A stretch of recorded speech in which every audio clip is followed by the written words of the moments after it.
Profiter directement de donner un peu d'explication sur cet arbre. Peut-être que beaucoup peuvent connaître le nom.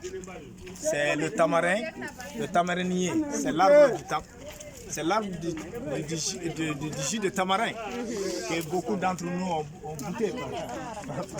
Voilà, donc le tamarin c'est un arbre indicateur généralement qui vit sur les maisons de termites, sur le termitier. Et vous voyez ici il y a des termites quoi. C'est un arbre qui indique l'eau dans la terre. Les termites c'est des insectes qui indiquent l'eau dans la terre. Donc chez nous ici c'est un arbre répertoire. À partir du pied de tamarinier, si nous voulons creuser un nouveau puits, on s'oriente à partir du tronc du tamarinier. Parce que, alors, c'est un arbre qui sa racine descend profondément dans la terre et ça vit avec l'eau de la terre, l'eau de la morphologie. Donc du coup, avec à côté du pied du tamarinier, facilement quand on creuse de l'eau, on a du puits, on a des voilà. Et on s'est arrêté ici juste pour ce monument-là. Le nom du site c'est l'enclume de Nyenkema. L'enclume de Nyenkema. Voilà. L'enclume de Nyenkema. Le pic de Nyenkema. Voilà. Voilà justement. Donc l'enclume, c'est un monument naturel. C'est un site naturel qui existe il y a très très longtemps. Ça représente en un mot la capitale du Mandé. C'est le monument de la capitale du Mandé. À l'époque, le Mandé était là. Et en ce moment, le roi c'était Nyane Mansa Kada. Et Nyane Mansa Kada fut le père de Kamandjan. Et on dit que ce dernier, il était invulnérable. Au moment des guerres, il s'habillait en tenue en métal. Donc il avait fait un tenue complet en métal et il s'habillait avec cette tenue-là. C'est la raison pour laquelle pendant les guerres, alors les balles ne pénétraient pas sur lui. Et Seigneur Mansa Kada a habité sur la falaise de Sibi, précisément ici. Le monument là, c'est un monument qui représente la place de Nyane Mansa Kada. Et c'est un monument qui représente là où les premiers métaux ont été fournis ici par le système de hauts fourneaux. Raison pour laquelle quand on regarde ici, il y a des anciens hauts fourneaux tout autour de la falaise ici. Il y a des anciens hauts fourneaux qui ont servi effectivement pour extraire le fer noir. Donc à partir des rosses fertiles. Il y a des rosses qui sont ici qui contiennent du fer. Donc ils prenaient ces rosses là pour mettre dans le four. Et pour chauffer jusqu'à un certain degré, il y a l'effondrement du fer noir. Et c'est à partir de ces fers récupérés qu'ils faisaient effectivement des outils, des fusils traditionnels, donc voilà, des dabas pour l'agriculture et pour aussi, par exemple, ce qu'on a parlé tout à l'heure. Nyane Mansa Kada, il a arrivé à fabriquer un tenue métal en complet et c'est ce qui le rendait invulnérable pendant des guerres tribales. Voilà. Et ce monument, il y a une cérémonie rituelle qui était organisée autour. Maintenant, avec l'avènement de l'islam, les gens ont la tendance un peu d'ignorer. Et au milieu de la falaise, il y a un trou de tunnel qui descend au milieu.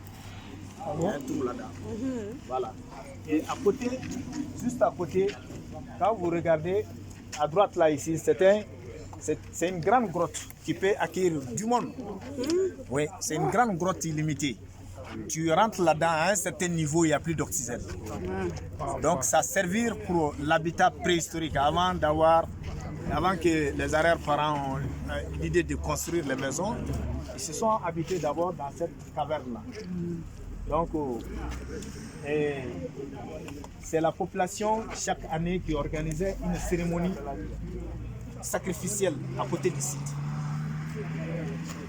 Et les premiers habitants qui ont fait ça, alors il y avait des Traoré, il y avait des Konaté, il y avait des Kamara, il y avait des Keita. Donc ce sont des autochtones du Mandé, alors en un mot qui étaient installés ici.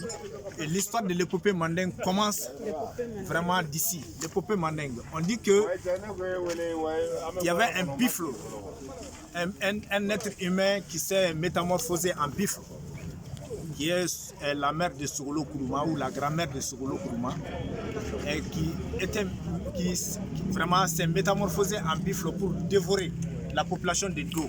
Mais en ce moment, le Mandé était déjà très bien organisé. Il y avait la confrérie des chasseurs.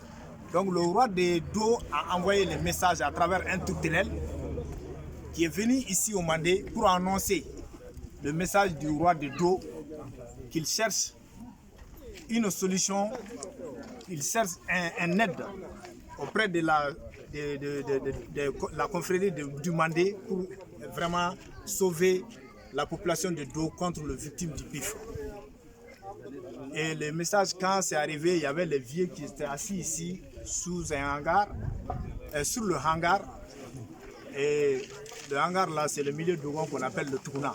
Donc voilà, ils étaient assis sur le gala. Donc ils ont entendu le message du tourterelle. Donc en ce moment, les vieux, ils interprétaient c'est-à-dire que le cri des oiseaux, c'est-à-dire que le chanson des oiseaux était interprété. Donc ils ont entendu directement ce que le tourterelle est en train de raconter. C'est à partir de là que les chasseurs se sont rencontrés et maintenant ils ont pris une décision pour aller sauver la population de Do. C'est deux frères chasseurs qui sont partis, Damassa Oulani et Damassa Oulamba. Ce qu'on appelle Moké Dantouma et Moké Moussa. Et ces deux chasseurs-là sont originaires d'ici. C'est la raison pour laquelle il y a encore les restes qui sont là, les familles Traoré.